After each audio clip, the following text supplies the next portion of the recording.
Hey, babe, can you help me move these barrels? I'd like to store them in your basement if you don't mind. They're pretty heavy. Sure. Hey, what's that smell? Is that coming from these? Why is it sloshing? And why are they so sticky? Yeah. Spilled some fruit punch on the outside here. Hey, go ahead and grab the side and let's try to push them down the stairs here. Okay, ready? One. Well, hold on. Don't let it go.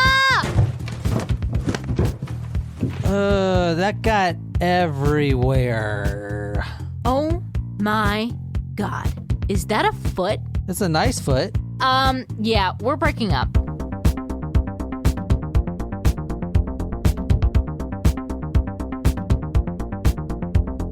Welcome back to another episode. Whoop whoop. Yeah, we're back.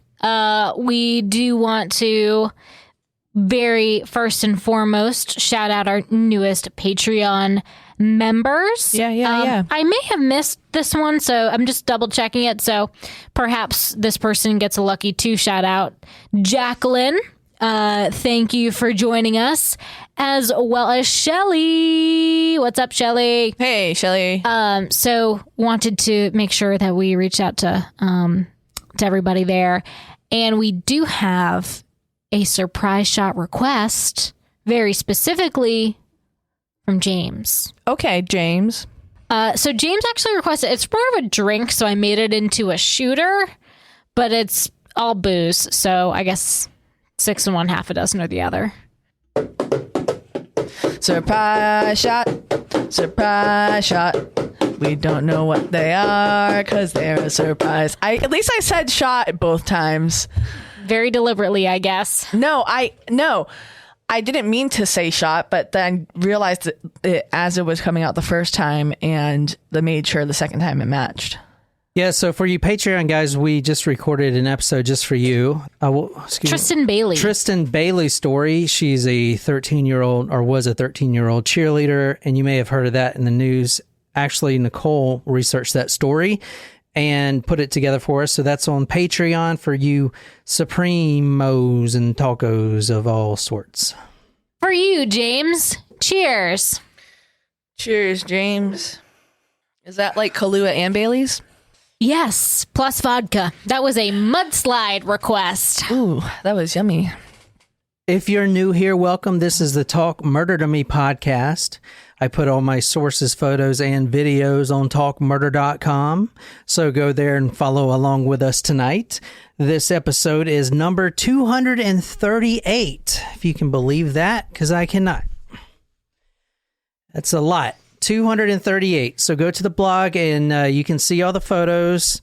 We got barrels of photos. Wait. That really didn't make any sense. Unless it was Was that a hint? A hint.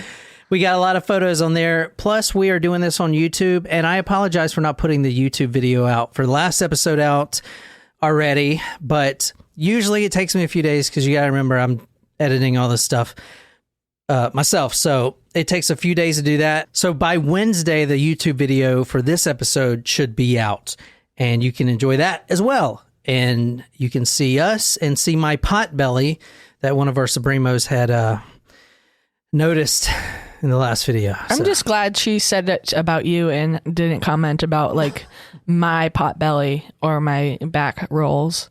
Your broles. Broles. I need to those are my 2 areas. Well, 3. I need to work on my rolls and my fupa and my belly.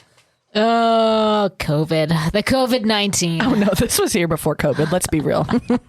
I'm not going to use that as an excuse. I'm just lazy. So tonight's story is requested by a good friend of ours, a Taco Supremo. He requests a bunch of good stories. We've done a few of his stories, maybe more than one, I'm not sure. But anyway, he always requests some good stories, and this episode is about the Snowtown murders. Anyone? No? And it's requested by our good friend and Supremo Malachi. He wants you too, Malachi. Oh, Malachi. yes. So he always request some really good stories for us. And I have a bunch of his that I want to get to eventually, but I saw this one and thought it was really interesting. Well, and I had barrels of fun researching this. Oh, there's that barrel word again. Remember those hug barrels? The monkeys? The barrel monkeys? No, the juices. Oh, yes. The barrel juices. Yes, but also, do you remember the barrel of monkeys? Yeah, of course. Who wouldn't remember that? All right, so we are going to Snowtown in Australia. Australia. Australia. Okay, different part of the world. This is oh shit, where did Australia go? Where are we? Oh, shit.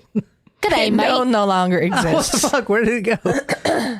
Oh, we are. wait, that's not no, that's Madagascar. Oh no. There we go. We need to do a geography bee. Oh my gosh, is that because of the wildfires that it's all brown? No, No, that's the outback. That's the outback.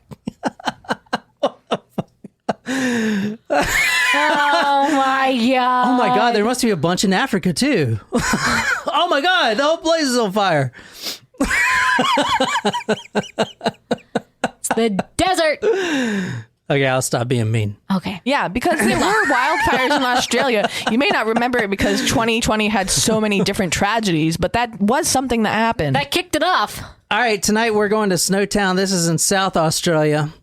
We're talking about a serial killer tonight. Oh. A group of killers. Oh. A group.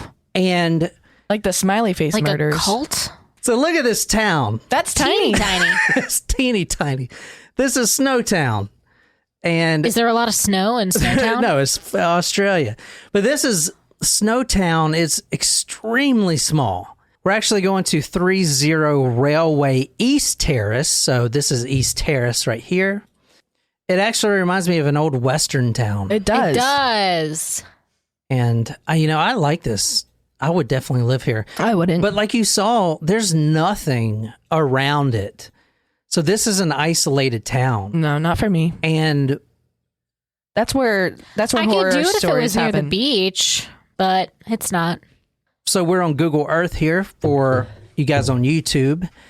And as you can see, this is the exact spot that I'm starting this story at tonight. It Can is you, a rundown area. What does this look like to you? Grocery store, like an old timey Like convenience market store, yeah. No, let's go around the back, see if you can guess again. No, you guys are bad at this. No, it's not. I It's swear. not a bad guess. It's just It's just not a good one. exactly what it was. Let's see around the back here. It doesn't look like what it used to be. All I see is trees. I can't really give you a more accurate Well, guess. it's closed down now, but actually, this location has been sold 15 times. Is it already. haunted? Whoa. For a gruesome tourist kind It's of not attraction. a house, is it? No, it's I already actually guessed house. Oh. it's sorry. actually the old state bank. Oh. Oh, is this a robbery? Oh my gosh, this does remind me a little bit of the video game that we're playing. Oh, Jen, you should have seen it. John gave the character that is the main character in the game a shave and a haircut one time, and I was like going to the bathroom, and I walked out and I was like, oh my god, you made him look like you. It looks just like John, but in a cowboy hat. It's That's really funny. funny. Is it a first person game that you know what the character looks like? Yeah, no, Yes. that's third person. Yeah, but yeah, you can see over the character. Wait, First to the person. side. First person means you don't see the character. Right, You're just yeah, that's looking what I'm out of asking. Yeah. But you can be a first person in it, or Yeah. third person. Yeah. yeah, you can change the Okay. camera angle. Okay. So this is actually the spot we're going to tonight. This is the old state bank, Interesting. and a little bit about the banking crisis of Australia. They consolidated all the banks, apparently, something like that. I didn't really research it. So this bank was actually for rent, and in 1997, the person who rented it was paying $60 a week, and it came with a vault because they build the vault. They build the bank around the vault. Yeah, that's what most of them do. You can't move that vault. That vault's going to always be there. That would be my crying space. What? Like, even if people came to come visit me and I was just like, they were like, oh, Crying Jen in- must not be crying in the home. vault? I'd be like, no, I'm in my crying room. Go talkmurder.com to see these photos. I'm putting a lot of photos on talkmurder.com. All right, Niquise, can you read this? This is from the Sydney Morning Herald, the 23rd of May, 1999. Town rocked by bodies in bank. Oh. Bodies in bank. Bodies Yeah. in the bank. Bodies in the bank. Actually, it's the body. Well, the bodies were in the vault. Yeah, that would be a good body hiding space. Bodies in the bank. So what? This is a robbery, right? That's what y'all thinking? And then they got stuck in the vault and then they just starved? No, I think that it's a killer banker who's taking their loan. No, keep in mind, as I said before, this bank was closed down. So the person that was renting it was not a banker. He just wanted to rent the space. The bank, there wasn't a bank. I mean, it is a bank, but it's no longer a bank at the time of the crime. Maybe it's whoever the real estate person is when the person applies for a mortgage or something, and they can't like make the payment. He'll just like kill them and say that they could and steal their identity or something. This town, Snowtown, which you saw it on Google Earth, literally nobody lives there. Snowbody. You can't even find the common marsupial in Snowtown because they don't even live there. Kangaroos? Fucking nobody lives there.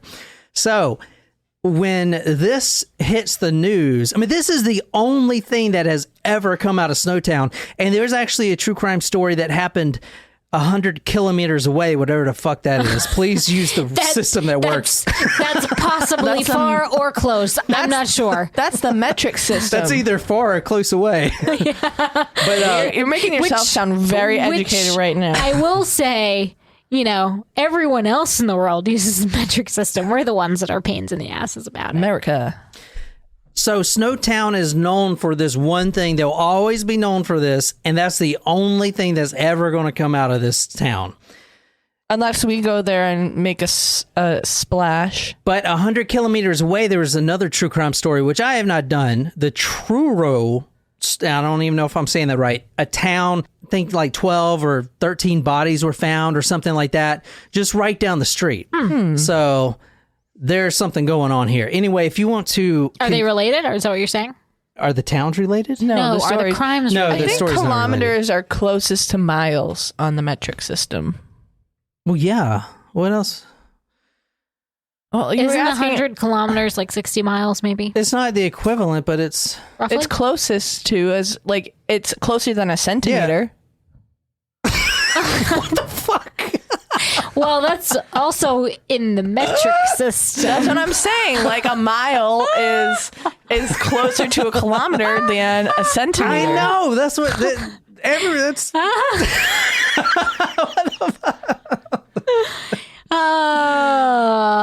That was good. That was good. That was okay. good. I'm just trying to help you out. You said a kilometer or whatever that is, and I was trying to help. All right, so continue reading from the Sydney Morning Herald. Snowtown, a small grain-growing town in South Australia's mid-north, is suddenly on the map for all the worst reasons. 6 large plastic barrels containing the decomposed remains of probably 6 people had been hidden in the heart of the town since February. Oh man, like you don't even know if there's only 6 people in there for sure. Oh, no, there's more. You can fit more than one person in a barrel. I learned that today. One time in chemistry class, we did this project where you were like trying to figure out how like your body density in water, and so we went into a barrel. Different people went into a barrel, and I volunteered, and I got stuck in the barrel. Oh, God, I just wouldn't volunteer for these things. Another good fact about this that I learned is if you're going to hide a body in a barrel, don't use hydrochloric acid, use sulfuric acid. Because it'll destroy the barrel as well? No, it'll destroy the body. Hydrochloric acid breaks the body down really slow. Oh, so it's a bunch of like gooey sludge? Exactly. Ew. It's slime. They actually talk about it in the book we're reading. They swiggle the slime because it's slimy. Slimy. It's like Ghostbusters. I don't like that. I use that word like to describe people I don't like, who I think are weird. Like not weird, like geeky weird, Gross. but like sketchy. Yes, I will sometimes use the word slimy. Detective Superintendent Dennis Edmonds of the South Australian Major Crime Squad said police opened 2 of the barrels on Thursday night and identifiable human remains were seen. The existence of male and female body parts have been confirmed. They may have been stored in acid or some other corrosive agent. The most awful aspect for police dealing with the case was the smell. When the vault doors were opened on Thursday, officers were hit by the pungent odor of decaying flesh. Can you imagine them going in there and being like, I wonder what's in here, and lifting the lid up and it just hits you? I imagine that Sex Panther from Anchorman smells so much like, somewhat like decaying flesh. Smells like Bigfoot's dick. When he opens the thing. 60% of the time, it works every time. I need to see that movie. I need to watch it soon. So actually, the bodies were there since February. And if you guys have never been around a bunch of decomposing bodies in barrels, I have not. you'll know, if you have been around them, that the stench is unbearable. And no one in Snowtown, all 3 residents that live in this town, complained because, well, why do you think that is? Why couldn't they smell? It was in the vault. There you go. It was locked in the vault, and the vault is apparently odor proof. It was in there since February. So for the past few days, it's been seeping out. That's the word the newspapers would use. Seeping out into Snowtown. So everyone's like vacating the town the immediately. smell of the slime. The smell. Oh. The slime is contained in the barrels. Yeah. Oh, right. Got it. So I'm putting some of these photos on talkmore.com. They're using just regular garbage bags. I mean, because this is Snowtown. I mean, I can imagine their police force being like one person. But anyway. Paul Blart, Mall Cop. Yeah, so you see the bags they're bringing out, the whatever they find in the barrel in. These are the barrels right here. They're 44-gallon barrels. They're plastic, and they cost $25 each. Well, in 1999. Oh, that's probably like $60 now. Yeah, it's a pretty good deal. This is inside the bank, what you're seeing here. And obviously, they're not going to show you the slime, even though I tried to find it. I'm just saying. Quick, take a picture of me deep in thought in this vault. What? All right, so what do you guys think so far? Who put all these bodies? And they said probably 6. That was the day after they found them. There's a lot more than that in these bodies. There's at least, well, there's not 2 per each, but some of the barrels have 2 bodies in them. Okay, so it had to be somebody with access to the vault, or if the building was abandoned, someone who knew the vault's combination, because I don't know how easy it is to change combination of a vault. So perhaps it was the former bank manager back when it opened, and he was a secret serial killer, and when he knew that the place was empty, he knew where he could hide his bodies. All right, so that's not correct at all. Actually, the serial killer we're talking about tonight rented the bank for $60 a week, and he put these barrels in there of all the people he's killed. And for reasons I don't really understand, well, I kind of do understand why he didn't just dump them out in the wilderness, because they're sludge now. You just dump them out. Oh. He didn't do that because you know how serial killers like to keep trophies? Yeah. Okay. He liked these as trophies. So that's who we're talking about tonight. So just keep that in mind. Couldn't he just like these are his trophies. dump out the sludge and keep the barrels to remind him? So was it easy for them to track him down because he was the one renting the place? Like, did they figure that out real quick? Oh, they figured it out like in a second. After 12 people have died, they figured it out. Going back to the Google Earth, and you saw us zoom in at the town. Mm-hmm. There are a million crevices in that landscape that you can dump out these barrels. Yeah. So just keep that in mind. The reason... Plus, it's like the wild outback. You could toss out a whole body and some big animal's going to go take it. So especially slime, that's like eating and drinking at the same time. Ew. So the reason that he didn't do that is because he had such an affection for these barrels. They were his trophies. I'm just trying to get you guys to understand who we're talking about tonight, because he is not all right in the head.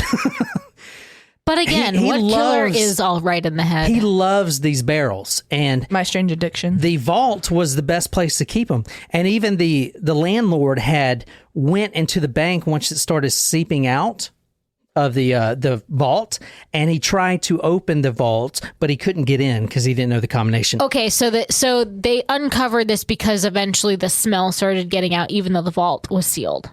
So this is the book we're reading from tonight. It's called Bodies in Barrels, The Snowtown Murders. This is by Jack Smith. Pretty sure that's not his real name. So fuck, it's Jack Smith. I mean, come on. I'm pretty sure a lot of these true crime authors, they use aliases. It's the same person It's for the all same of them. A lot of them are probably the same person. I think a lot of them, like the big true crime authors, if they want to just get a story out really quick and write just a, just really rough copy, they'll use an alias, I really think that's what's going on. Anyway, this is your killer tonight. What do you think about this guy? Is he cute? No. No, he looks like a janitor. He is going to kill 12 people and stuff them, most of them, into those barrels. And he is going to hoard the barrels because he loves having the trophies.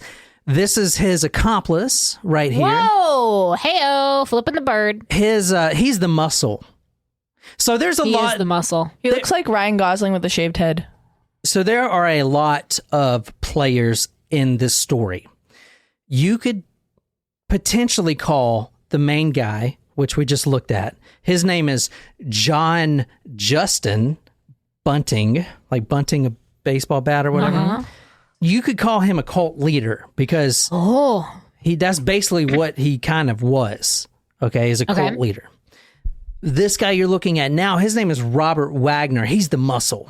He's tall. He's real tall, and he is the one that, you know how you have a villain, and then you have his henchmen, and they're all really big. Yeah. He's that He guy. would be played by Jason Statham. Yeah, Statham. Yeah. Statham. Yeah. Yeah, unless he's gotten fat, which I don't hope he hasn't, because he was ripped in that one where he was The Italian Job. Love that movie. the one never where he saw was Oh my God, Mark Wahlberg's in it. It's the best. Marky Mark. no, it was the one where he was it was like a race, death and race Furious? or something. No, it wasn't Fast and No, Furious. I know it's like a series of movies. I didn't watch them. I only knew him from The Fast and the Furious. No, he's not in the Fast and the Furious. I thought he is. He's in one of them, like the 7th I know he's in one of them. All right, who you're looking at now, and if you go to talkmore.com, you can see this guy's profile. He actually looks a lot like Jack Black. I know not in this photo, but I'll show you one where he does look like Jack He Black. looks like a teacher or something. What school did you go to? I'm just saying. Put on a Mr. Rogers sweater and he could be teaching history class. Does he look like someone that will put 12 bodies in barrels? No. Yeah. See? All right, this is John Justin Bunting. Talk a little bit about his childhood here. He was born in 1966 and lived in Inala, which is another town in Australia. When he was young, he had a hobby that he loved to do. He loved to catch little spiders and insects. Light him on fire. No, not light them on Save fire. 'em. Save Ant them. farms. Ant farms. Our guesses are way off tonight. He used to take these spiders, especially redback spiders, which are prevalent in Australia, and he would put them in a container and then just dump whatever chemicals he can find and mix them together. He used brake fluid, nitric acid, and even chlorine. He would submerge them in there and watch them suffer and die. And some of the insects, they emit like this scream. Have you ever heard a roach scream? It's the most terrifying thing ever. No, thank you. No, thank you. So this is John Justin Bunting, born 1966. He lived in Inala, Australia. He used to trap these little redback spiders and torture them. However, he came from a privileged childhood. We've been seeing that a lot lately with the killers I'm covering for some reason. Tom and Jan, both his parents, loved him unconditionally. And in many occasions, if he wanted to take up photography, which he did as a child, as like a 12, 13-year-old boy, They would buy him the nicest camera. If he wanted to learn about the stars and astronomy, they bought him a telescope. They gave him everything he wanted, everything. Great life. So what happened? How did he put 12 bodies in barrels? Not 12, 10. How did he end up putting 10? He wanted to. So that's what he got. He was rejected by a woman. he also got fired. He also loves chemistry, and he started developing his own photos. However, he was really bad at math, so he couldn't pursue chemistry. Oh. But that's why he likes chemistry. He was mixing this stuff with the spiders. Sure. So, which, makes sense because now there's a bunch of chemicals in these barrels. Obviously, he wasn't too good at it because he didn't use sulfuric acid and he used hydrochloric acid. If he would use sulfuric acid, he would have probably got off scot-free because there would be no evidence. It would have broken down the bodies to like complete slime, right? Yeah, they were still like little arms and fingers. Right, which was the problem with what happened. Yeah, here. so they can get DNA from your pinky finger, but if it was just a bunch of slime. Through childhood, he jumps from one hobby to the next. He's never satisfied. He never sticks to one thing. Another thing he loves doing is digging holes, and he actually got really good at it. In fact, his dad actually had to scold him once because him and one of his friends, they dug a complete tunnel under the house, like a man cave. And you can tell that he's really good at digging holes by this evidence photo right here. Look how evenly squared out that entrance is for this hole.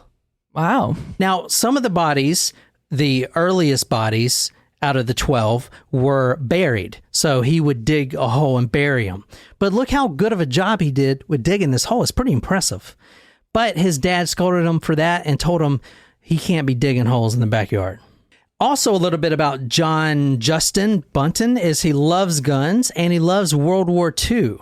And he became a collector of weapons, homemade mortars, and such. He was so interested in World War II that he picked up a shiny new copy of Mein Kampf, the English version, and he began to dive into the philosophy of Hitler. Und wir werden in unserem Zeichen wieder siegen! And his I'm words. assuming not in a good way if he later becomes a cult leader. He actually got in trouble at a young age. Now, this is when he's still in high school. Okay. He tried to buy a Nazi flag, a real Nazi flag. Oh. Yeah, and a genuine SS uniform, and he got caught doing that. Because I guess you can't have them, which makes sense. But for a historian, wouldn't you want one, though? I mean, holy shit. It belongs in a museum, I guess. I don't know. Anyway, It's like the museum in Rat Race, Yeah. the Barbie museum. Yeah. who you're looking at now is actually the same person. I know he looks a lot different. Very, very but different. But this is him as a youngin'. I think he was probably 18 here, maybe Brendan Fraser. 17, something like that. Looks completely different than he does now. And this is when he was getting heavy into Nazism and all the ideologies behind that.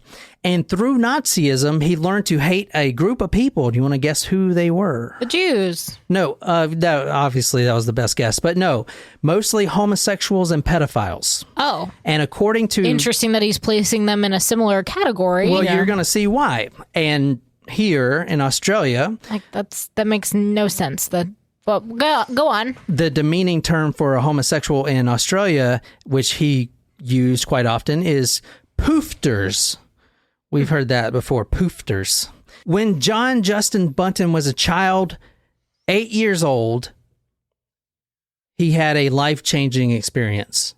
Really? And you ask, why does he hate homosexuals and pedophiles?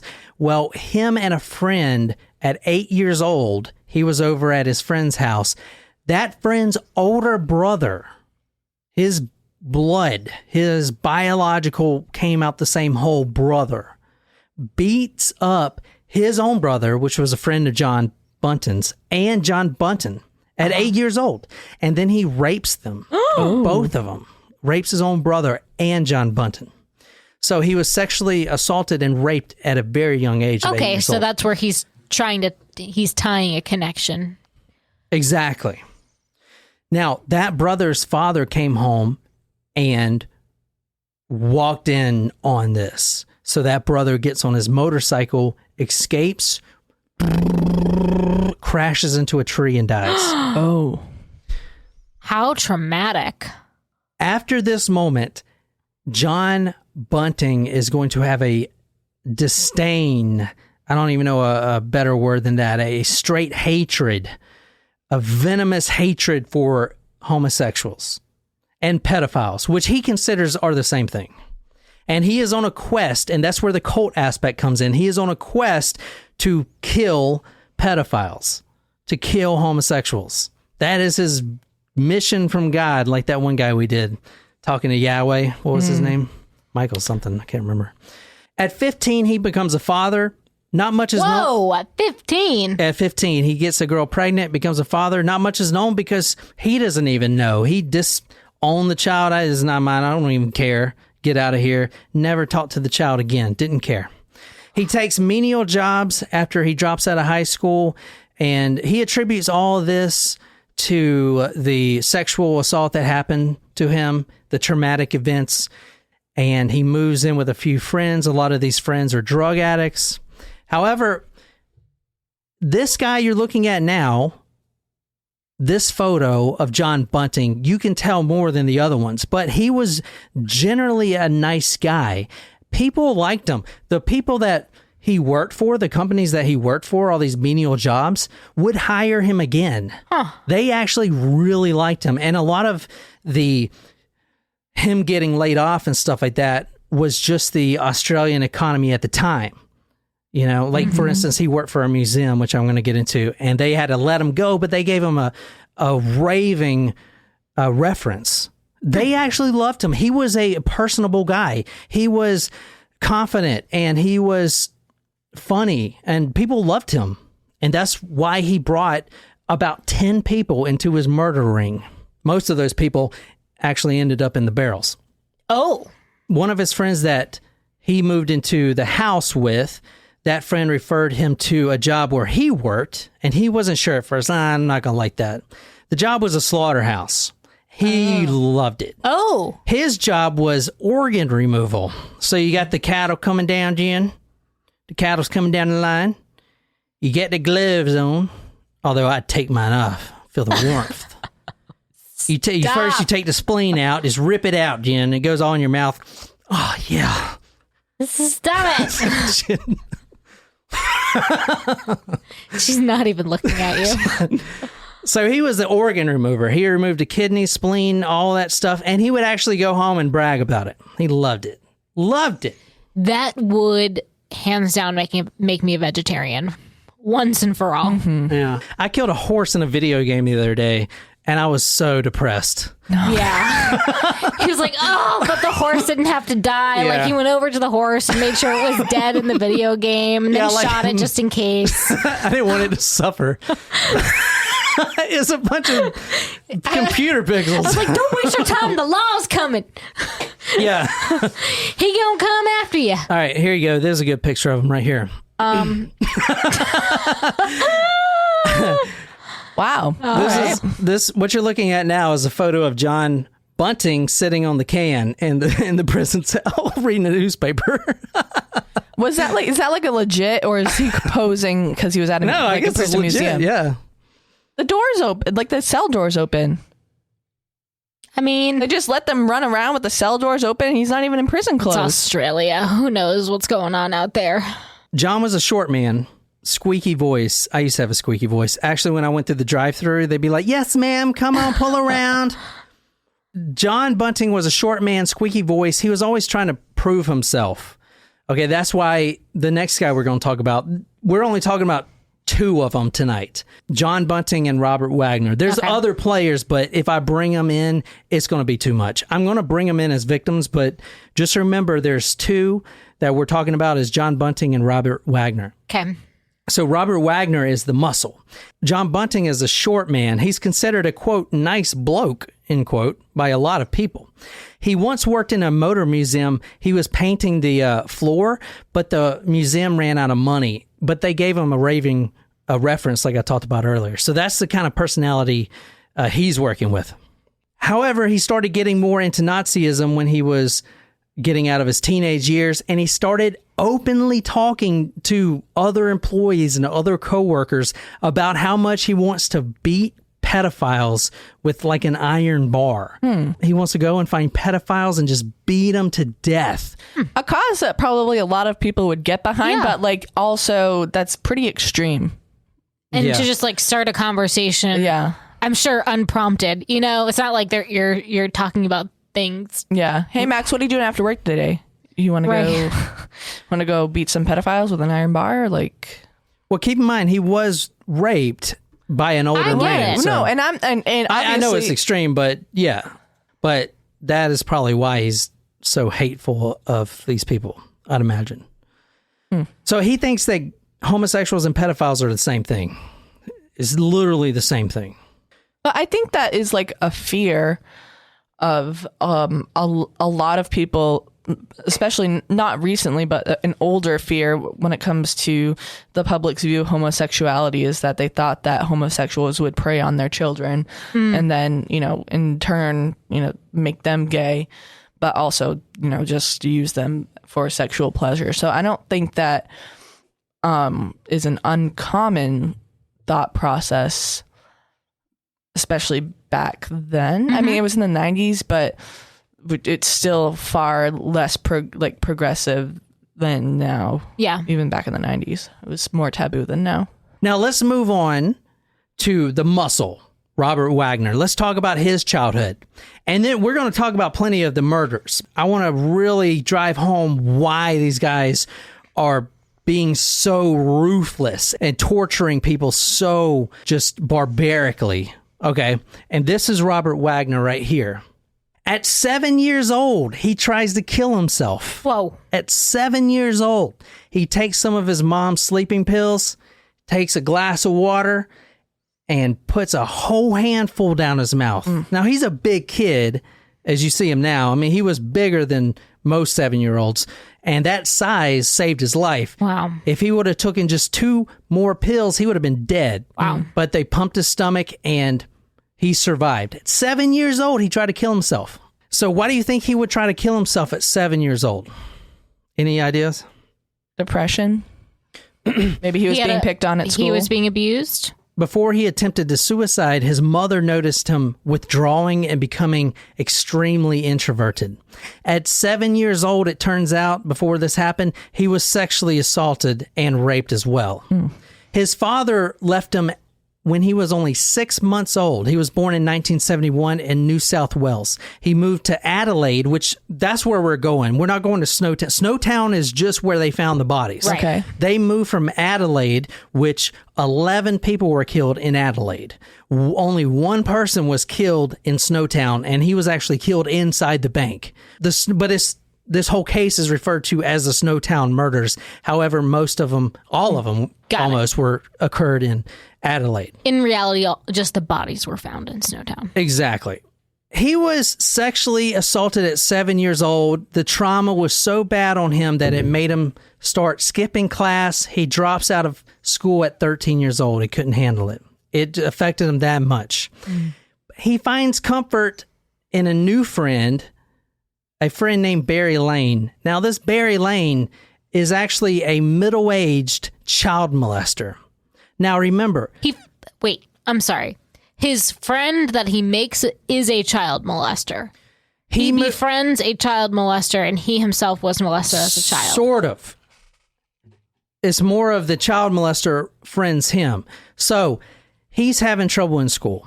He gets sexually assaulted at 7 years old. He's having a bunch of trouble. He moves. His parents move him to Adelaide. The neighbor that they move next to is a middle-aged, over 40, child molester named Barry Lane. And this guy, his MO, as far as picking up little boys, is he would give them small gifts. He would say, and obviously Robert Wagner at 13 didn't really understand what was going on. But Barry Lane is like, hey, how you doing? Here, would you like some whatever? And then eventually, over the period of a year, he had brought Robert, the muscle, into his web. And eventually, Robert, at 14 years old, moves in with this middle-aged child molester. Right there, he moves in with him. He knew that he was a child molester? You got to keep in mind, this guy was 13. He was introverted. He tried to kill himself. He has no friends. But no one likes him. And then there's this neighbor that's really nice. But the reason that he tried to kill himself was because he was molested before, right? But he didn't, right. But then he moves to Adelaide, and then the neighbor is really nice to him. This guy, this middle-aged child molester, is really nice to him. And then eventually, doing whatever they do, convinces this guy, Robert Wagner, to run away with him. So he's 14 at the time, living with this 45-year-old child molester. What a sad story. And as you'll see, and he's done this many times before, this guy, Barry Lane. And we're not going to talk too much about him. He does end up in a barrel, but... Deservedly so. But he has done this a few times where he would give gifts to these little kids and then lure them in. And here's what would happen. He would convince them to move out of their house. And they're only 14, so they can't willingly go, but they can cut off all communication with their parents, which they do. And then when they're 18 years old, they call their mom, "Hey mom, I'm living with this guy, Barry Lane. He's my boyfriend," whatever. May I just pose a question that are all the people in the barrels pedophiles? No. Oh, I was going to say, this is one that perhaps I can get behind, actually, if that's the case. The pedophile thing may have been a motivation at first, but this is a business. From there. Okay. This becomes a business, murder business. Oh, okay. Murder for hire? Not murder for hire, but they're making money off this. At least 2 people in the barrels are females. Okay. Well, here's all the victims right here. Okay. I'll put all these on talkmurder.com. So you see... a wide array. Yeah, very wide array. And you see 2 females up there. Yep. Now, all these people were either living in the same neighborhood as John Bunting or were in his social circle somehow, and we're going to get to in a second. The first murder happened August 31st, 1992. The last murder, May 9th, 1999. So a 7-year So gig. a few days before that, the article you read was on the 23rd of May. So 2 weeks before, they murder him, and as soon as they put him in the barrel, they get caught. All right, who you're looking at now is Clinton Trezise. He was killed the 31st of August, 1992. This was the first one that was killed. This is the first victim. And it was only John Bunting, because he started his career of murder by himself. He actually doesn't bring anyone else involved until a lot later. This is the first one. This is how we truly see the intentions of John Bunting. This boy, Clinton, he was openly gay. He was living alone after his family ostracized him, kicked him out. We can't be associated with you, because he would wear the short shorts and the tank, whatever, the crop tops or whatever, and walk around the street. Mesh shirts. Yeah, so his family ostracizes him. Things that I'm jealous that I can't pull off myself. It was a style in the 90s, though. Yes. In 1992, he comes in contact with a middle-aged child molester, Barry Lane. Same story as Robert Wagner, who is currently living with Barry Lane. This guy attracts Clinton in at a young age, grooms him, and then has free reign to just sexually assault him anytime he wants. Okay, that's what he does. So he actually meets Robert Wagner and Barry Lane in 1992. So Barry Lane, is he just like grooming them for his own sexual pleasure? Is he having them do other things for him, like jobs and things like that? I think it's just for sexual pleasure. I'm not 100% sure. I didn't see anywhere where it went into that, his background or whatever. We have one picture of him, and I'll talk a little bit about his life growing up, but other than that, I don't know. So this boy, Clinton, meets Robert Wagner and Barry Lane. At this time, Robert Wagner and John Bunting have already been associating with each other. Now, keep in mind, Robert Wagner is I mean, you would consider him gay, a homosexual. He's living with a gay man and they're doing sexual things together. Mm-hmm. But then you have John Justin Bunting, who is a homosexual basher in Nazism, thinking that they're the devil, you know, the worst people on earth. So once Robert Wagner and John Justin Bunting become friends, John starts pushing that ideology on Robert Wagner. Now, Robert Wagner is starting to realize, because he's not a very smart man, you could tell he's not very smart, but he's starting to realize that, okay, maybe this guy is right. Maybe homosexuals are bad, and maybe they are ruining society and stuff like that. Now, remember, Robert Wagner is living in this gay home. But now he's starting to resent his lifestyle, and this guy, this pedophile who brought him in at 14 years old, he's starting to see the light, according to John Bunting. It's a very hard story to tell. I'm sorry. No, it's interesting because I think, like, is this child actually gay? Like, there's some interesting points about, you know, he was molested. He was... So John Bunting? No. The other... Robert Wagner? Yes. Yeah, he was at first. I believe. Like, was he just confused? Because that was all... He was exposed to sexual experiences only with people, like, adults of the same sex. I think he was confused because that guy, Barry Lane, confused him. Right, but not only that, you know, he was feeling down on himself. He felt like he didn't have any friends, and this man made him feel special, made him feel like this is what love is, type of thing. So that's a very confusing place for that age. But now at 17, 18 years old, he meets John Bunting. And it's Stockholm Syndrome, really. They live in the same community in Adelaide, which I didn't get into Adelaide, but it's a very low-income, poverty-stricken, the government doesn't even care about Adelaide type of shit. There's a lot of crime that happens here. So he meets this guy that lives in the same subdivision that's charismatic and he's confident, and then he starts telling him, oh, homosexuals, you know, from the writings of this guy named Adolf, they're... From the writings of this guy named Adolf. They're the scum of the earth type of thing. And this guy's living that. And then eventually he's like, yeah, maybe he's right. So I don't know if he was gay or not, to answer your question. He may have just been confused, but he was living a homosexual lifestyle. We do know that with Barry Lane, forced or not. I mean, he willingly left his own mother's house, not called her for 4 years. He wasn't tied up in the garage. He willingly did that. And then as soon as he turns 18, he calls his mom, you know, and says, now I can call you because you're not going to send the police. So I don't know. To answer your question, that's a good question. But this is how Clinton ended up right here. He was one of the ones that were buried. And I'll put this photo on talkmore.com. I don't know if you can see it, but you can actually, if you look closely to the left of the photo, you can see 2 feet right there. It's really hard to see. Are those 2 feet or is it a torso? It's 2 feet. That's his feet sticking out. Yeah, I don't see feet, but I see like a body part. It almost looks like a decapitated torso. Clinton was lying face down when he officially died. And the official death, from what the autopsy, because we actually have his bones. He's not slime. He's bones in the ground. They know he was laying face down, but the medical examiner was really confused. He was like, I know he was laying face down because all the wounds, the cracks from the hammer to the back of his head are right, you know, in the back of the skull.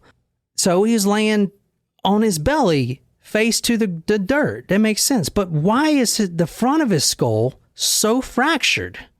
It's because John Bunting hit this boy so hard on the back of his skull, with so much force with the hammer, that the front of his skull fractured completely. Yikes. So just think about all of his might, all the hatred that he learned from Mein Kampf, just right down on the back of his skull. The front skull actually just breaks open completely. That's how much hatred this man has for homosexuals. Wow. That's bad. That's real bad. This was the first one that he kills solo. Here's what happens. Robert Wagner's already starting to turn. He's like, you know what? This guy, Barry Lane, he used me. And John Bunting's right. Like, homosexuality is not the way to go. Like, this guy's a pedophile. Well, the pedophilia part. Yeah, I mean, is the wrong part. he did use him for sure. Yeah. So John Bunting is telling him all this stuff, and then they're introduced to this Clinton boy, which is now another boy toy for Barry Lane. He's living in the same house. So there's this animosity between Robert Wagner anyway. Not, I wouldn't say jealousy, but kind of a weird whatever. It was like a triangle thing. And this is very important for the MO of John Bunting, how he gets people involved in his circle of murder. He goes up to Robert Wagner and Barry Lane, which he was both really friendly with. Now, why would he be friendly with Barry Lane, the child pedophile? To get him to trust him so that he could easily, hurt him. The real reason he wanted to get close to Barry Lane and befriend him like he did is because he knows the other pedophiles. And if John Bunting wants to pick out pedophiles and put them in barrels, the best introduction he can get is this middle-aged child molester, right? So he goes up to Robert Wagner and Barry Lane, which they were all friends, and he takes them out there and shows them the body of this boy that Barry Lane just moved in. He shows it to them. Here's what I did. Look at him. So they have a choice, and looking in John Bunting's eyes, the choice is very simple. You're going to help me dispose of this body, or else you're going to be down here as well, because I'm a freaking maniac type of shit. So now they're drawn into this murder circle, and that's how at least 10 other people became murderers with John Bunting, because he introduces them, shock value, boom, here's a dead body. What are you going to do about it? Or here's someone getting tortured in a bathtub. They just need one more stab to the face. You going to do it? Or we're going to have to take you out too. Now you're an accomplice. Oh, wow. So now you're part of the murder scheme, right? And a lot of people were scared of him. The murder pyramid scheme. So right now, Robert Wagner is a permanent fixture, okay, of this, because he helps dispose of the body of this boy, Clinton. Yep. Now, I want to interject right quick and say the main reason we know this is because another accomplice, which he'll bring in the same way, you going to help me kill him? You going to help me bury him, or what?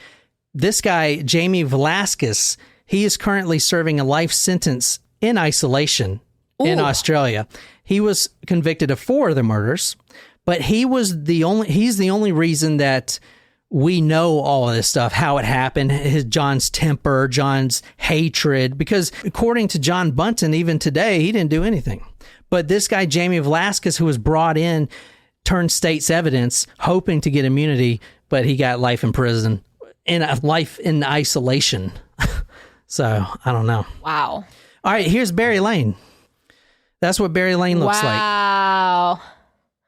Kind of what I pictured, I guess. Now, if you go up to him, don't call him Barry, because he doesn't like to be called that. He likes to go by either Vanessa or Kim Lane. He's a transgendered female. He has taken hormone vitamins, and he has breast.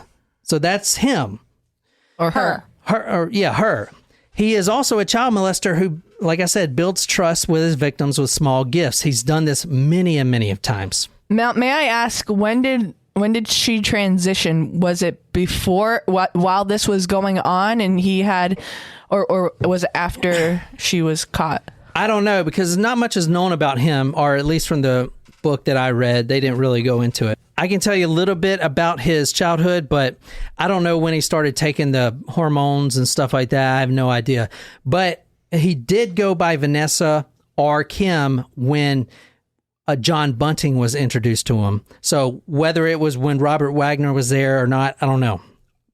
Or before, I don't know. Like I said, Robert Wagner at 14 years old willingly runs away with this man who you're seeing right now, Barry Lane, Vanessa Lane. He lives anonymously with Lane for 4 years, completely cutting off his own mother. The mother's worried freaking sick about her child. Is he dead? Where is he? Police reports are filed, everything. As soon as he turns 18, he calls his mom. Hey, Mom, here's what I'm doing. Here's where I've been. You can't call the police because I'm 18. Kind of fucked up, but that's the hold this guy has on these kids. Quickly going over the background of Barry Lane. Born 1955, malnourished. Australia actually takes him away from his own parents at 8 months old. He gets taken away from his parents. It's actually quite a good love story how his parents met, though. They met in the welfare line, and their first date, they shared a heroin needle. Oh. Kind of cute.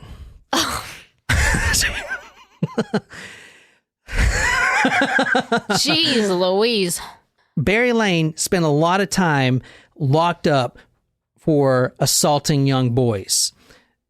On one occasion, it was 2 boys, both younger than 12 years old. And then you have Robert Wagner, who was 13 when he started getting groomed. Now, Barry Lane thought John Bunting was a nice guy, and John Bunting was a friend of his. Like, he was buddy-buddy. They would drink at each other's house. He didn't care about, the child molesting thing, whatever. But in his mind, John Bunting's mind, it was for a reason. He wanted this guy to provide names of a list of other pedophiles so he can do to them what was done to him when he was only 8 years old. And that's why he was friends with this guy. The only reason. Because eventually, once he's not useful anymore, he ends up in a barrel. October 17th, 1997, Barry Lane was kidnapped. So this whole thing, the first murder started in 1992. 1997, after his usefulness is run out and he's not providing any more pedophiles, now is his time to go. And he's already been the accomplice in many of the burials. So all the pedophiles that he introduced, what happened to them during that? Did they all end up in these barrels? Yeah. So a lot of the barrel people were pedophiles. Yeah, a lot. Interesting. Well, there was 12 victims. 2 were buried, so 10 in the barrels. Okay. 2 females, which were not pedophiles, and 1, maybe 2 who were not pedophiles at all, but were males. I know one was... Well, one was just a homosexual. We talked about that. Like, one was not one pedophile. was straight, and I'll get to that in a second. Okay. But he not pedophile or anything. Okay. Here's where you got to think about the business side of it.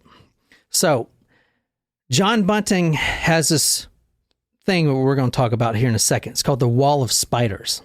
Oh, no. And it's basically... That sounds like my worst nightmare. Legit.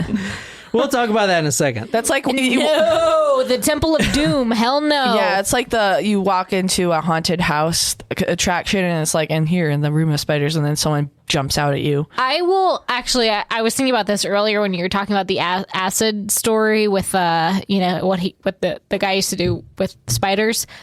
When I was still living in our townhouse, John and I had first started dating, and I woke up feeling something on my stomach, and I swatted it, and I was like, ah! Swatted it, turned on the light, and it was the most gigantic spider I have ever seen in my entire life.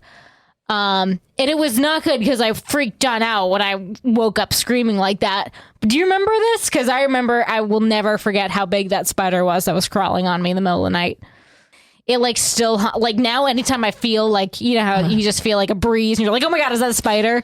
I think about that all the time. Well, there's some big spiders. It was a spider. Well, like I said, there were some big spiders on my patio, and I'm afraid to go out there and take care of them because I don't want to get attacked. White vinegar works to kill spiders. You can put it in a spray bottle, empty spray bottle, and spray.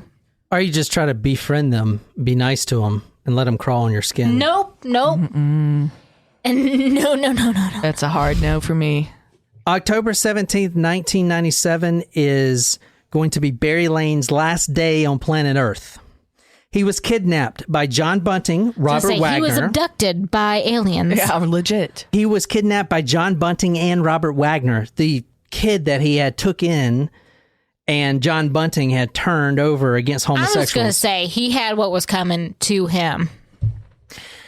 And another kid, which we're going to talk about because he ends up in the barrel next. His name is Thomas Trevelyan. Let me reiterate the MO right quick, because this has become a profitable business for these gentlemen. They were actually collecting pensions, so the people they were killing one of the criteria was, do they have a pension from the government? Are they getting Social Security or whatever from the government?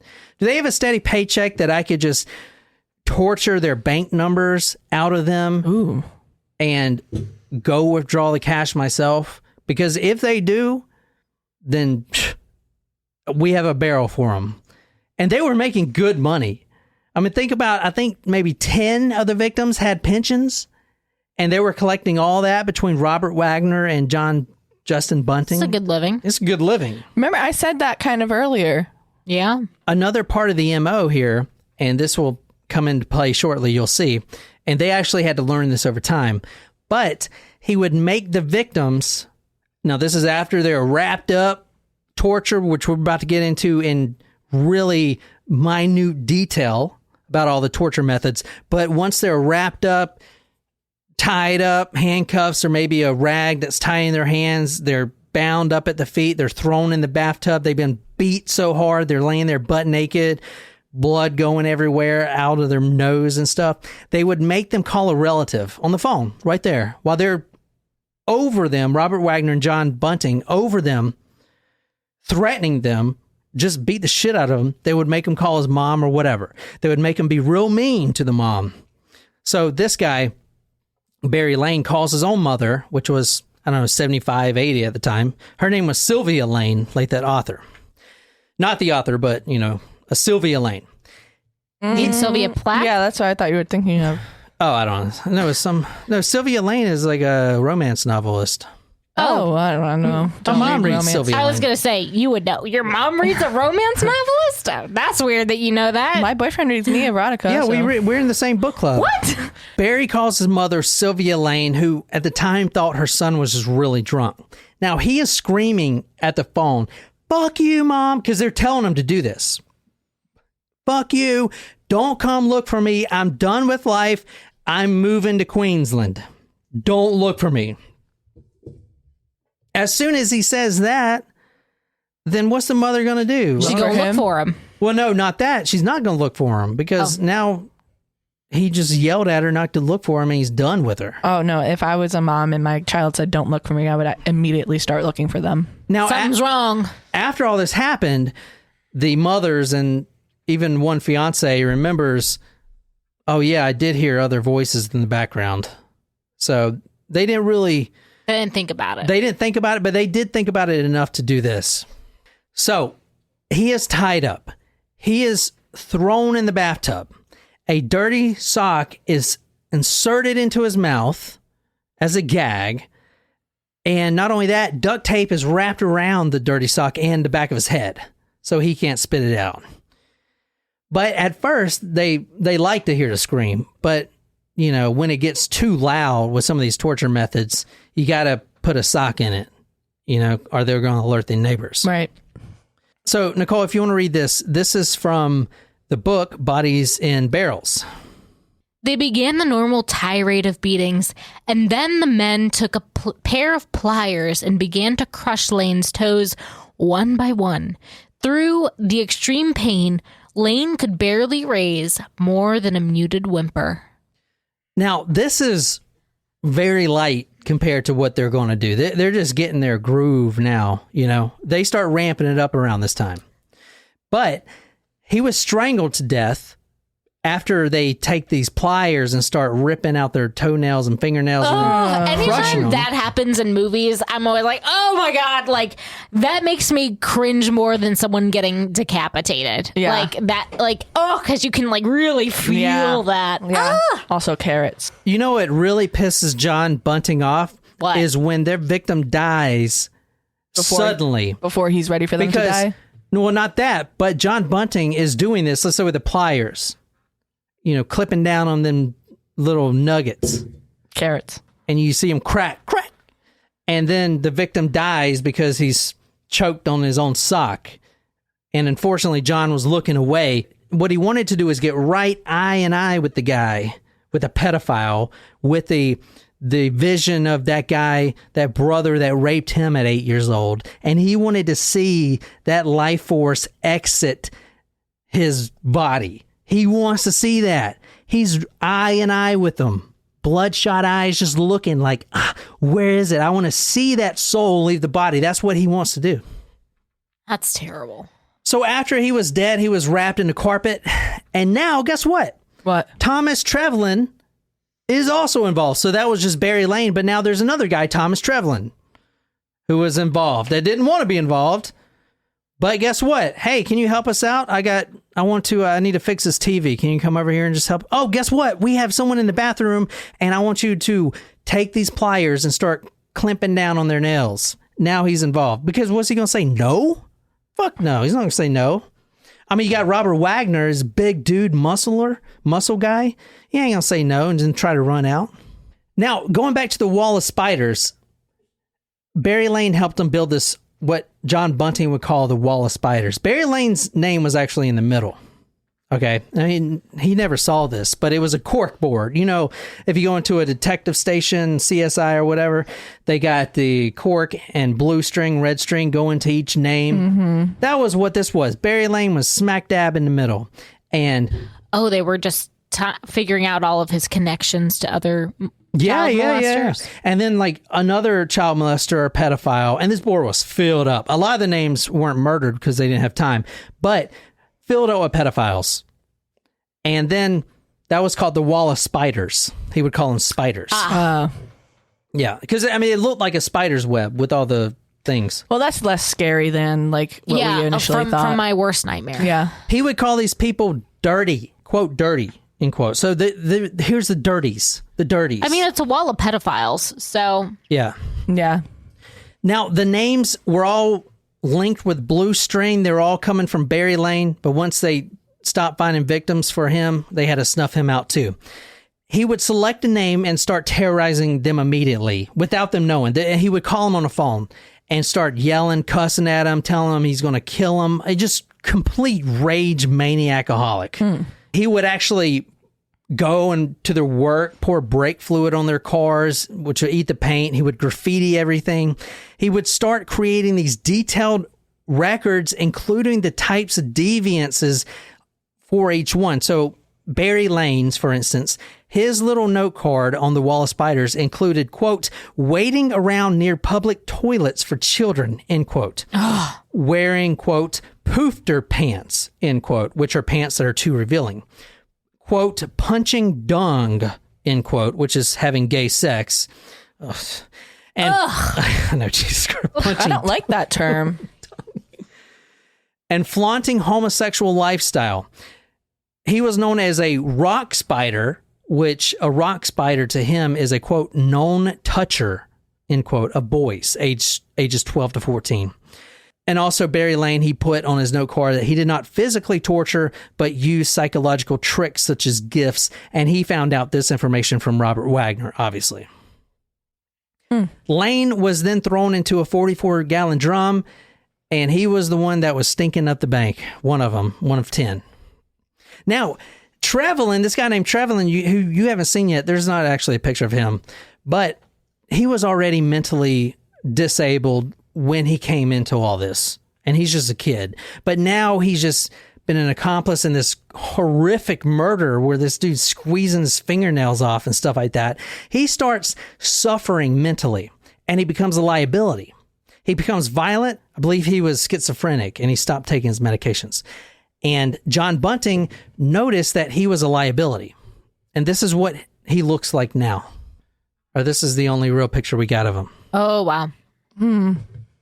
A little bit about this guy, Thomas Trevelyan. As you see, that's his gravestone. He was born with mental health issues. His grandparents raised him in 1997. He wanted to be his own person, so he moved out, and he moved into this little town called Adelaide. In actuality, he didn't move out because he was self-sufficient. He moved out because he met a middle-aged child molester named Barry Lane. So you see all the people ended up in the barrels are now connected to Barry Lane. Yep. He was still really young in his teenage years. He was an innocent in this, and yet he still was killed. Oh, yeah. But to John Bunting, oh, you're homosexual? Well, that to me, that means you're a pedophile. He was a victim. I know, but he thinks pedophilia and homosexuality. And if you read Mein Kampf, then he's got. I mean, I know we're not disagreeing. I'm just saying, like, he was preyed upon by a child molester. Yeah, technically he is a victim. He was not, like, he may not have even been gay himself. He was a victim of a terrible, horrific crime. Yeah, no, you're right. And according to the one that turned over state's evidence, the only reason John Bunting killed him was because he was a liability. Remember, he couldn't deal with the fact that he was an accomplice to murder. So now he's like getting violent. He's stopping taking his medication. He's just, he's so close to just going to the cops. So, we got a barrel. I just bought this barrel, $25. Let's put him in it. That's how these guys end up. I mean, John Bunting is a straight fucking maniac, out of his mind. It's interesting because if this were obviously, there's a lot of interesting things at play. Like he's got a spider web going on, a wall of spiders between this one guy, and he's killing a lot of people related to it. And he's got the whole Mein Kampf Hitler shit that he's. But if this was like a vigilante justice type story instead. I know in his head he's thinking it's vigilante justice. Like, I'm going to do all this. But if it was true, like, those are the types of stories that are really hard for you to be like, ooh, this is bad. In this case, it's bad because he's not just, there are innocents involved. He is, like, a Nazi supporter, whatever. There's a lot of really terrible things that this guy is standing for. But in vigilante justice stories, I do have a really hard time, even though it's murder siding against them. That's a really good point, what you just said, because you want to pull for someone killing pedophiles. I get it. Right. And that is some of the appeal, because John Bunting got about 10 people involved in this, including one female, Elizabeth Hayden. And you know how she got involved? Because there was a pedophile that they were killing in the bathtub.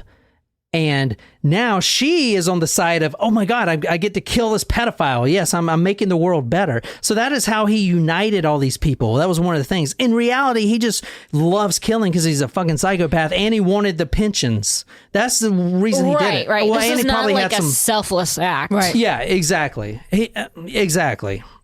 But that is, I mean, you're so motivated to rid the world of pedophiles. I mean, it's not hard to get people, especially in a lower income society like where they were in Adelaide, to jump on board with this. You know what I'm saying? Mm-hmm. Yeah, that's a really good point you brought up there. Now, Thomas Trevelyan was lucky, if you will. He did die, but he wasn't in a barrel. He didn't stink up the bank vault. But on the 5th of November, Thomas Trevelyan, who you're seeing the gravestone of there now, was actually found by a passing trucker. The trucker, he's riding down the highway, looks over, he sees a body swaying in the wind, the noose attached around his neck. Oh, no. They had staged a suicide. They had put a noose on him, tied it around a tree, and then waited and watched him die and left him there. A few days later, he's swaying in the Australian wind. A trucker sees him. The police push it off his eye. He just killed himself. That's terrible. What were you laughing at? The way you said it with the truck driving, my head made some really interesting associations. I was thinking about that Eagles song, Take It Easy. I was running down the road trying to loosen my load. Yeah. Seven women that's on like my mind. what it came to. And then I thought about the Big Lebowski saying, fuck the Eagles. I can't listen to the Eagles because of that movie. I know. My dad loves the Eagles. Well, actually, we went to see the Eagles. I love the Eagles. I like the Eagles, yeah. It was their farewell tour number 5. I was like... I love the Eagles, but I also love the Big Lebowski. Or like, yeah, he's like, fuck the Eagles, man. So a little bit more about the MO of both Bunting and Wagner. John Bunting loves power. Wagner, like I said, was the muscle. John actually calls Robert, quote, Papa Smurf. Do you want to take a guess why he would call him Papa Smurf? Because he almost looks like him. John Bunting called him Papa Smurf because he would beat the victims so bad that they would actually, their bodies would turn blue before they were dead. That's why I call him Papa Smurf. Plus, I guess he looks like Papa Smurf. Well, no, John Bunting looks like Papa Smurf. You just put a hat on him and turn him blue. Wagner started hating homosexuals He even gets engaged to a woman and moves in with her and her 3 kids. He actually is living this lifestyle of being a hitman for John Bunting, killing these victims. He's the one that's doing it. He's the one that's, because he'll wrap the noose around their neck or the wire, whatever they got, speaker wire, while John Bunting is staring into their eyes. He's like pulling them back. So this guy, Robert Wagner, is the one who's actually killing them. But he meets a woman, gets engaged, and he moves in with her and her 3 kids. He joins the volunteer fire department, and he becomes a staple in the local community. People actually really like him. Wow. He's even part of the council for the local school. Interesting. During this time of killing all these people, he's just like fucking. But Interesting. he also starts becoming a very outspoken racist. He abhors African Americans, Asians, and of course poofters, even though he was living a homosexual life. Interesting. Kind of crazy. Anyway, we're moving pretty fast. This is one of the next victims. His name is Ray Davies. He grew up poor. Both of his parents were mentally disabled. He started playing with dolls as a child. He started wearing his sister's clothes, and he ends up becoming a child molester in his own right, molesting 2 boys. He lives in the same neighborhood as Bunting, and he would actually hide in the bushes in that same neighborhood, and everyone knew. And when I say neighborhood, not to be mean about this or talk down to anyone, but they're living in what they call in Australia caravans, which I had to look up. They're trailers. It's a trailer park. Okay. So a caravan, because I was like, caravan? I was like, what the fuck is that? It's a trailer. A great Van Morrison song. I thought about gypsies. Yes, Yeah. it's a trailer park where they're living. So he was living in his own trailer. But in this trailer park, he was hiding in bushes and waiting for that school bus to come up. The kids get off. Hey, nice to see you. I'll see you tomorrow. He was in the bushes masturbating while these kids were walking by. And all the whole neighborhood knows, because he's this big guy out there in the bushes. That's no good. Masturbating to the kids. So obviously John Bunting got involved real quick, and everyone in the neighborhood knows his hatred for homosexuals. So if you would like to read this, Nicole. Oh, I should say he also was arrested a few times. Let's just call it animal cruelty. Oh no. As she walked around to the rear of her house, she saw the teenager playing in the yard with the dog. It took her a moment to realize what was happening, but the reality struck her hard. Ray seemed to be trying to have sex with the animal. Scolding him, Ray's aunt demanded that the boy return her home. He did so, all the while being told how he was a dirty boy. Ray Davies, who you're looking at right here, go talkmore.com, I'm putting all these photos on there. He was handcuffed by both Bunting and Robert.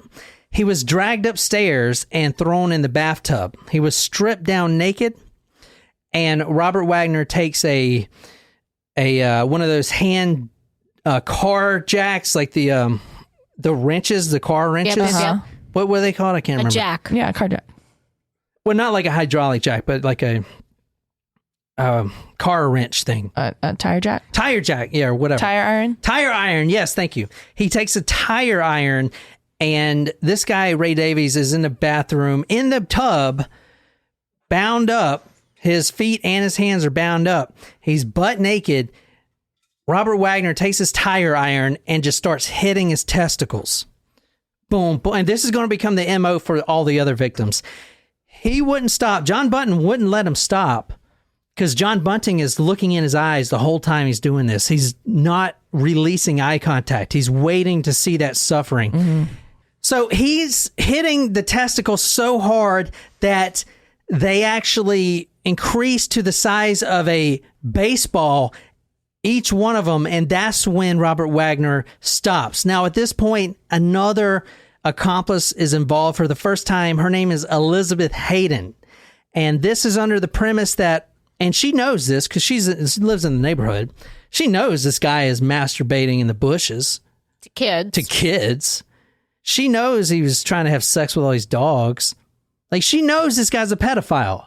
She knows if she doesn't help kill this guy and he's allowed to keep jerking it in bushes, eventually he's going to grab one of them kids. So now Elizabeth Hayden starts taking a knife, just a regular kitchen knife, and stabbing him. Now she's involved, but I mean, is that a bad thing? She's killing a pedophile. In her mind, she's like, I'm doing God's work. I get it. Vigilante justice. Elizabeth was no innocent party in this attack. When called into the bedroom, she helped Wagner wrap jump cables around Davy's neck, squeezing them tighter and tighter, right up until the last bit of breath was squeezed from his lungs. This is Elizabeth Hayden right here.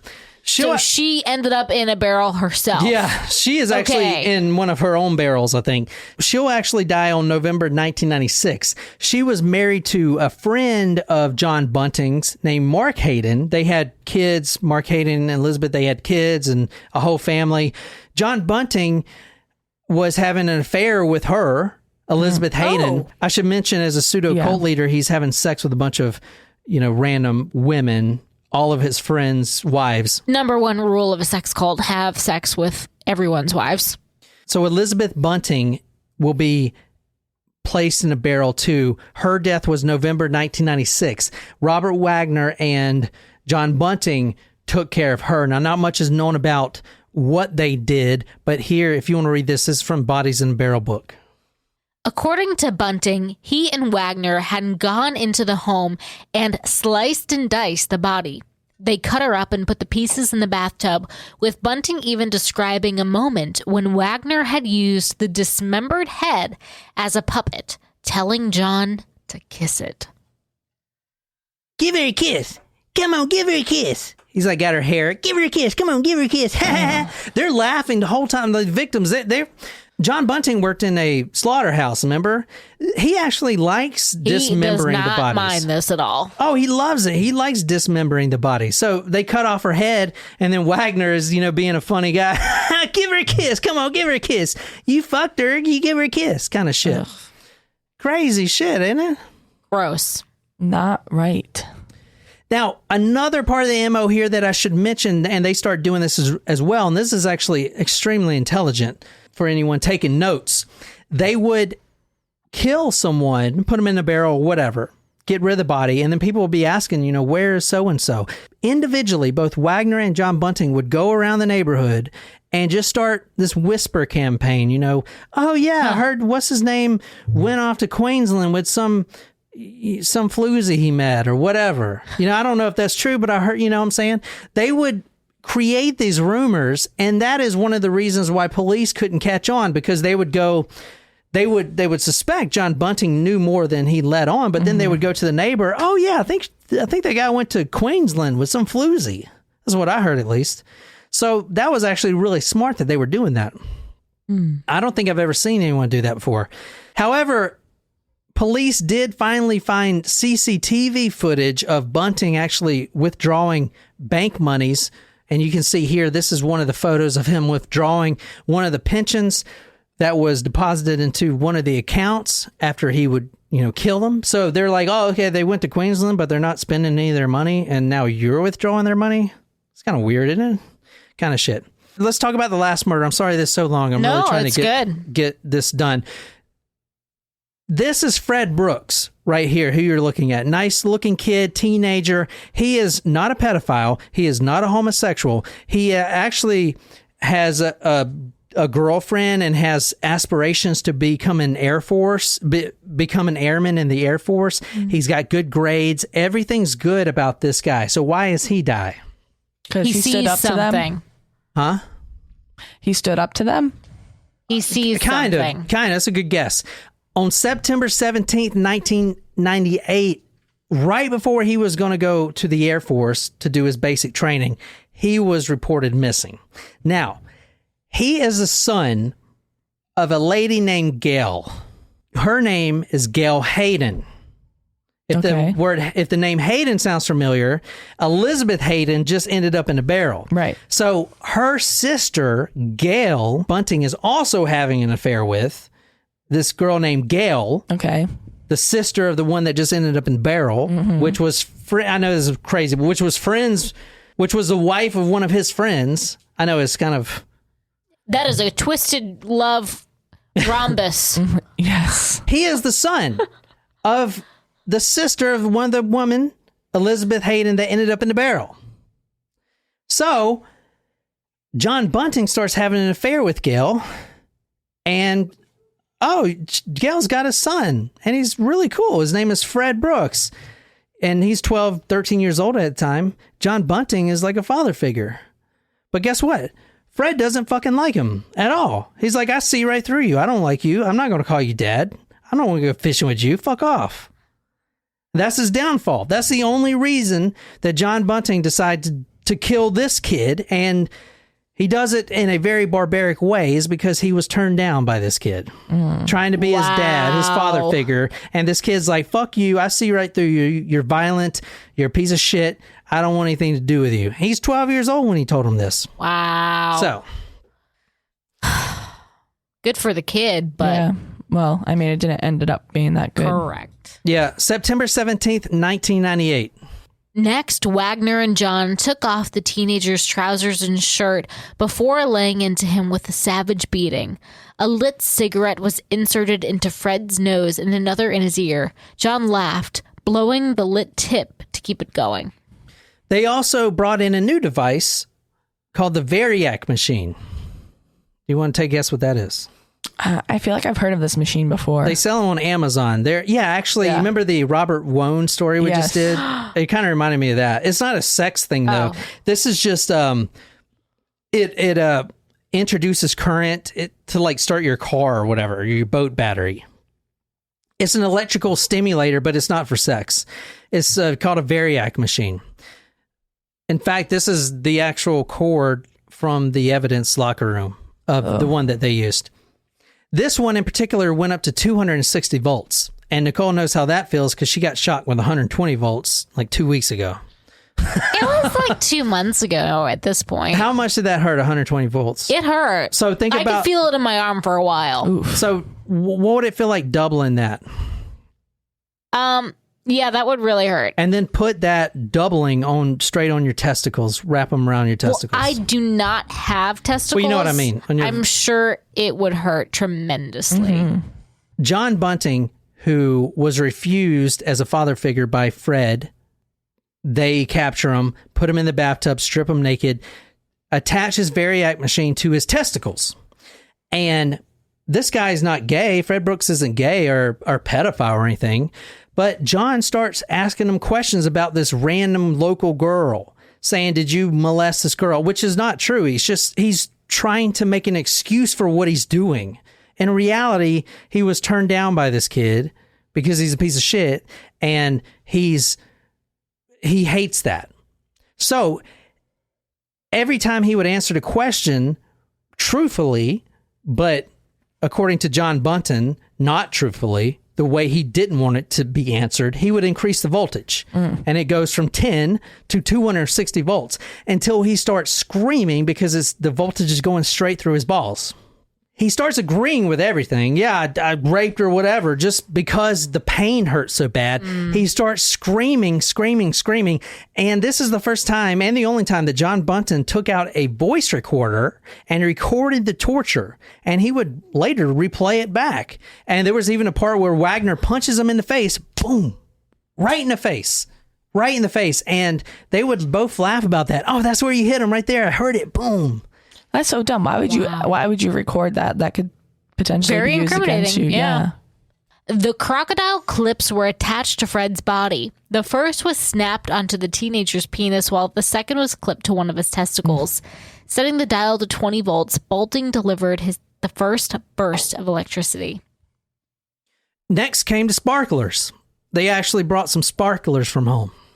Like the fireworks kind of sparklers? These are what sparklers look like. Where do you think they put these things? Oh no, up his butt? These were inserted in Fred's urethra. Oh no. His penis hole. And then they were lit. John loved this. He was looking in the eyes the whole time and saying, yeah, you wish I was your dad. You wish you would have said something. What a fuck. They put them in his penis hole and then lit them on fire. And this is from the book Bodies in Barrels. They took sparklers, the kind given to children at parties, and pushed one into Fred's urethra. Once it was in place, they lit the top. Gradually, the sparkling end burned all the way down, reaching the flesh and leaving Fred writhing in agony. All right, so we covered a lot of the murders really quick. Are you like holding your junk while you're reading this? I was when I first found that out. Oh man! So we I will never look at a sparkler the same ever again. We went through this story really quick. I didn't want to make it two-parters. We covered a lot of murders here. In the end, let's just say that, especially the Robert Wagner trial, I know for certain, they almost had a mistrial. Oh, do you know why? Why? It's not because of what you think. 3 of the jurors in the Robert Wagner trial dropped out after the barrel photos came out, and they had to walk through the barrels. They completely quit. They were like, I can't do this. I don't want to have nightmares for the rest of my life. They almost had a mistrial. They had to redo the whole trial again with new jurors. Fucking crazy. I don't think I've ever seen that. I didn't know you could do that. Yeah. Yeah, I've not heard of that before, actually. Three of them. They don't know each other. They just like, I can't do it. It's too bad. This is too bad. It's too much. Yeah. It is too much. Well, I guess it's different in Australia, I'm sure, but if you don't have if you're not mentally competent enough to like be on a jury, I think that's one of the questions they asked you, if like you can handle do it. Yeah. So to wrap this up, and again, thanks to Malachi for this recommendation. Yeah. The trial lasted about a year. In December 2003, John Bunting was found guilty of 11 counts of murder. So basically all of them except one.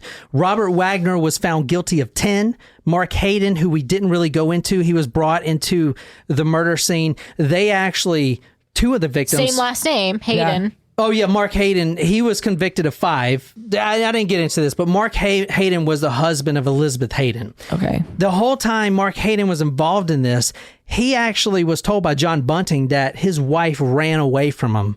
John Bunting said, your wife tried to make an advance at me, and then she just leaves town. Meanwhile, she's in the barrel. He didn't know that. So he was stuffing other people in the barrels, not knowing his own wife was in there. Anyway, I didn't really get to that. A guy named Jamie, which we didn't really get to either, he was the one that turned state's evidence. He was found guilty of 4 murders, and John Bunting is obviously the mastermind, sentenced to life in prison, no parole, consecutive 11 counts of murder. Good. Wow. So, and that's basically the story. Crazy story, and I know I ran through it really quick, but what'd you guys think? Nuts. Crazy, also awesome story. Definitely a fantastic request from Malachi. Yeah, and there's a couple. There's a movie out there that's on Amazon. Really? Yeah, it's got some kind of big actors in it. Called The Snowtown Murders. So check that out. There's also a good documentary. I honestly haven't watched any of them. I'm sorry, but I know the movie has high reviews on Amazon, so we might watch it later. Yeah. But anyway, I hear our dogs barking in the background, so we're going to call this a night. But thanks again, Malachi, for your request. If you'd like to request your own stories or dedicate a shot to us or whatever, or tell me that John's your favorite, go to talkmurder.com/join, become a Supremo. Again, you can follow the blog at talkmurder.com. You can find us on YouTube. And until next time, good night, you lovely, lovely people.